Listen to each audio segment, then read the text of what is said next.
Hi friends, welcome back on my YouTube classes. Tense के पहले class में हमने प्रेजेंट इंडेफिनिट टेंस को समझा। उसके बाद हमने प्रेजेंट कंटिन्यूअस टेंस को समझा। फिर उसके बाद हम present perfect continuous tense present perfect tense के बारे में समझे। इस क्लास में हम पढ़ेंगे प्रेजेंट परफेक्ट कंटिन्यूअस टेंस के बारे में, जो आपका प्रेजेंट टेंस का सबसे लास्ट टॉपिक होता है। इसकी वीडियो थोड़ी सी लंबी होगी, इसलिए हम सोच रहे हैं इसको 2 पार्ट में बनाएंगे, ठीक है, ताकि आपको देखने में ज्यादा दिक्कत ना हो। छोटे छोटे पार्ट रहेंगे, आप आराम से समझ सकते हैं। जैसा कि आप प्रेजेंट परफेक्ट कंटीन्यूअस टेंस के आइडेंटिफिकेशन को देख रहे हैं कि जिस हिंदी वाक्य के अंत में रहा है, रही है, रहे हैं आदि आते हैं तथा साथ में समय भी दिया जाता है, उसे हम पीपीसीटी यानी प्रेजेंट परफेक्ट कंटीन्यूअस टेंस कहते हैं। अगर हम पिछली क्लास की बात करें प्रेजेंट कंटीन्यूअस टेंस के बारे में, तो लगभग वही जो है कि आइडेंटिफिकेशन था। जिस हिंदी वाक्य के अंत में रहा है, रही है, रहे हैं आदि आते हैं, इतना आइडेंटिफिकेशन हमने कंटीन्यूअस में देखा था, प्रेजेंट कंटीन्यूअस में देखा था। प्रेजेंट कंटीन्यूअस टेंस और प्रेजेंट परफेक्ट कंटीन्यूअस टेंस में केवल एकमात्र अंतर है कि प्रेजेंट परफेक्ट कंटीन्यूअस टेंस में आपको समय दिया रहता है, लेकिन प्रेजेंट कंटीन्यूअस टेंस में समय नहीं दिया रहता है। ठीक, तो प्रेजेंट परफेक्ट कंटीन्यूअस टेंस के आइडेंटिफिकेशन के बारे में हम समझ गए हैं। अब देखते हैं इसके हेल्पिंग वर्ब के बारे में।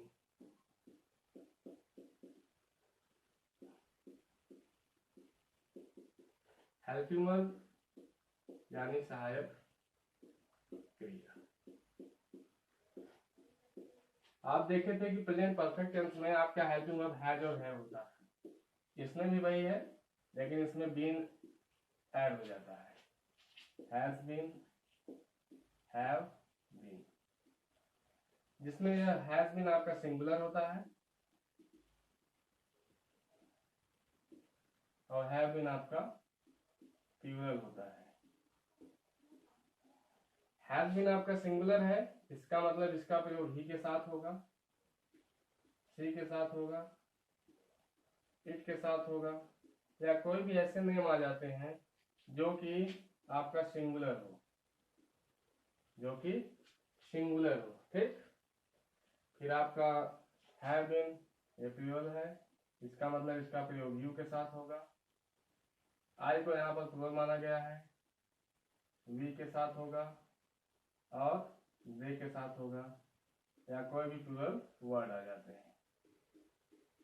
प्लूरल वर्ड का मतलब जैसे आपका चिल्ड्रन हो गया, पीपल हो गए, ये सब, ठीक। उम्मीद है आप प्रेजेंट परफेक्ट कंटीन्यूअस टेंस के आइडेंटिफिकेशन और हेल्पिंग वर्ब के बारे में समझ गए होंगे। हम अगर आइडेंटिफिकेशन को देखें, जहां लिखा गया है कि साथ में समय भी दिया जाता है।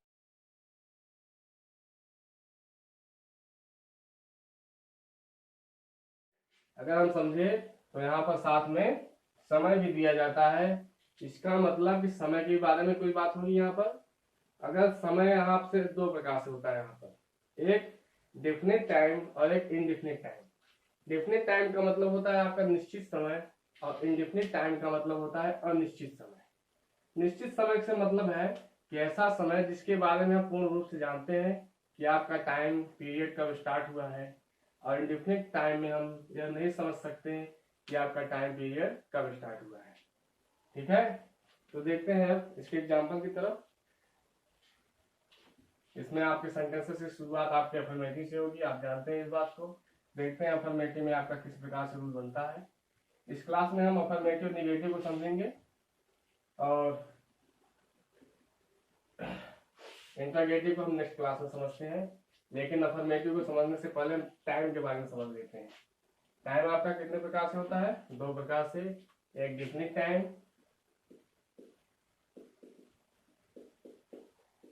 टाइम और एक आपका होता है इंडेफिनिट टाइम।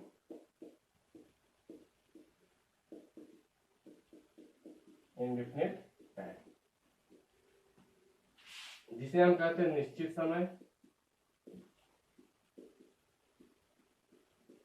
समय और इसे कहते हैं अनिश्चित समय।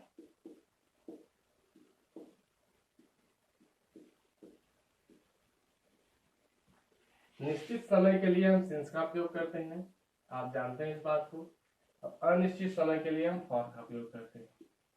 ठीक, लेकिन हमें यह जानने में थोड़ा सा कठिनाई होती है कि कौन से समय निश्चित होते हैं और कौन से अनिश्चित होते हैं, तो उनके बारे में हम चार्ट के माध्यम से समझते हैं, जो कि बहुत ही इजी होगा।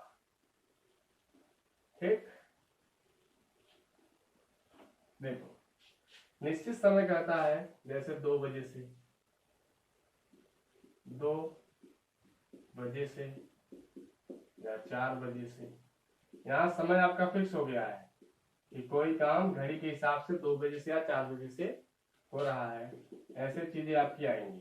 ठीक, और यहाँ पे क्या होगा अनिश्चित समय में 2 घंटों से या 4 घंटों, ऐसे चीजें आएंगी आपकी। यहाँ पता नहीं रहता कि कोई काम कितने बजे शुरू हुआ है। ठीक, इसी प्रकार आपके डेफिनिट टाइम में यहाँ पर आता है 1970 से या 2000 से, या जैसा कि आपको कोरोना परेशान कर रहा है आज के समय में, कब से 2019 से, ऐसे चीजें आएंगी आपकी। और यहाँ पे आपको दिया जाएगा साल से, जैसे 10 साल से,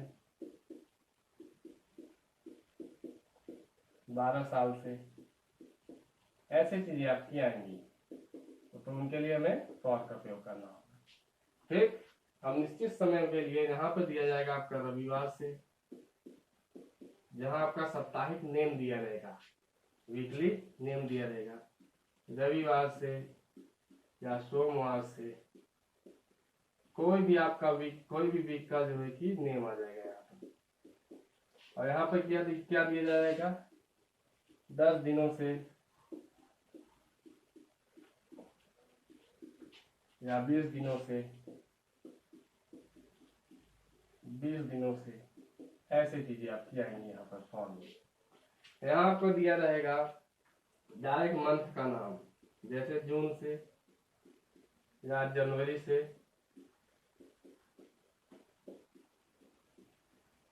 आपका एग्जैक्ट यहाँ पर मंथ का नाम दिया जाएगा, और यहाँ पे मंथ के नाम नहीं दिए जाएंगे। देखो जैसे 10 महीने से, यहाँ पता नहीं है कि किस महीने से स्टार्ट हो रहा है, 10 महीने से, 15 महीने से,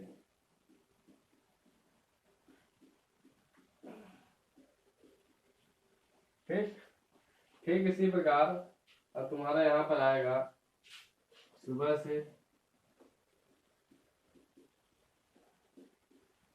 से, या शाम से, ऐसे दोपहर से, कुछ भी। और यहाँ लिखा जाएगा आपका बहुत लंबे समय से, बहुत लंबे समय, बहुत लंबे समय से। इसका इंग्लिश लिखा जाता है फॉर अ लॉन्ग टाइम, या कुछ समय से, ऐसे चीजें आएंगी। या यहाँ पर आएगा आपका कुछ अवधि से या बहुत अवधि से, ऐसे चीजें आएंगी आपके फॉर्म में।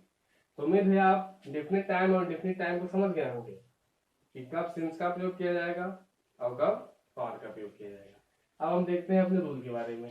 ठीक, हम देखते हैं रूल के बारे में, जिसमें रूल आपका स्टार्ट होता है अफर्मेशन से, यानी अफर्मेटिव से। अफर्मेटिव का मतलब एकदम साधारण, जिसमें आपका नॉट या इंट्रोगेटिव में कोई वर्ड नहीं आती। ठीक, देखते हैं अफर्मेटिव में आपका क्या रूल बनता है। अगर आप साथ साथ लिखते हैं तो आपकी प्रैक्टिस अच्छे से बन जाएगी। देखो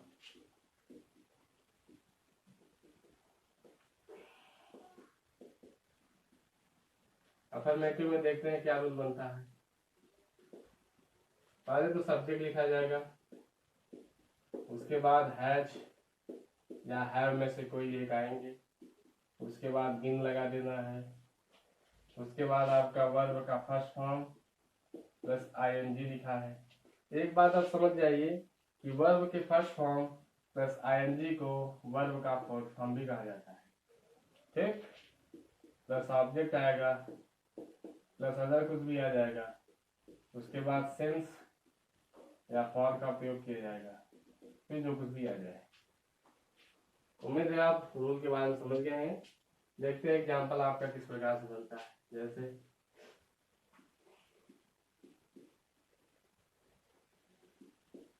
मोहन यहाँ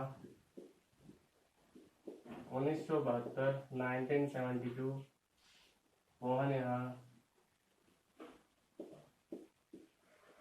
से रह रहा।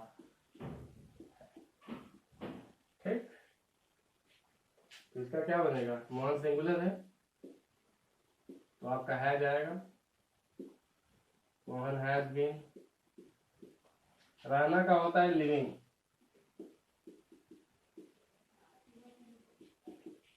Living. Mohan has been living here. आपका टाइम है 1972, जो एग्जैक्ट आपका डेट दिया गया है। इसका मतलब हम यहाँ पर सिंस का प्रयोग करेंगे। Since 1970, clear. नेक्स्ट देखते हैं।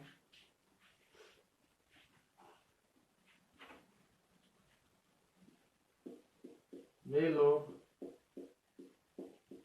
सुबह से पतंग उड़ा रहे हैं।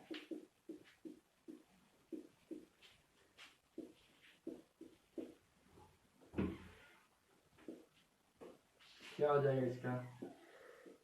They have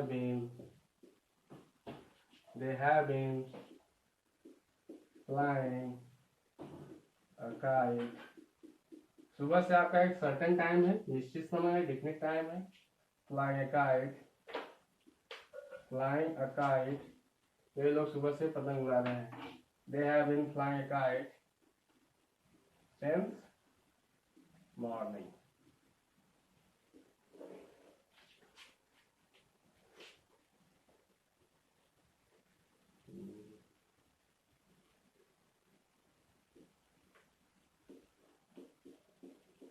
हम लोग 2 घंटों से वाराणसी जा रहे हैं। क्या होगा इसका English? We have been going to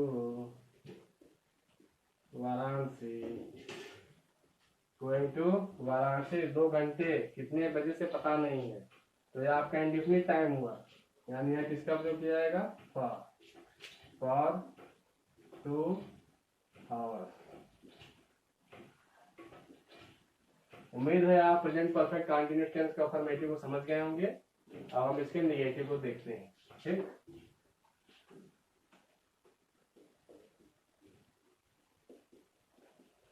negative में कुछ नहीं करना होता है। यहाँ पर पहले नॉट आएगा, उसके बाद फिर प्लस हमें बीन लगा देना है।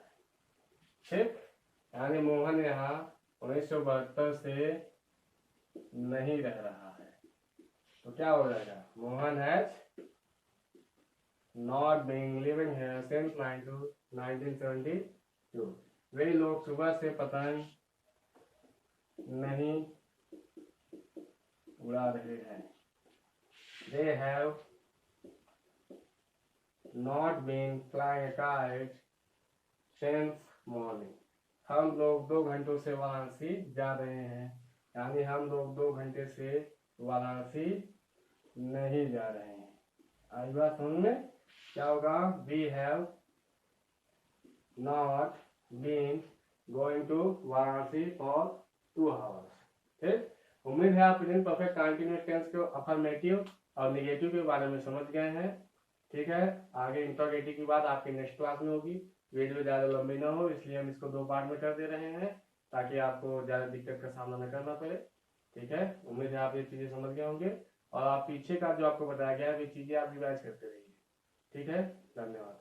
और हमारे चैनल को लाइक, सब्सक्राइब एंड शेयर करना ना भूलिए। ठीक, धन्यवाद।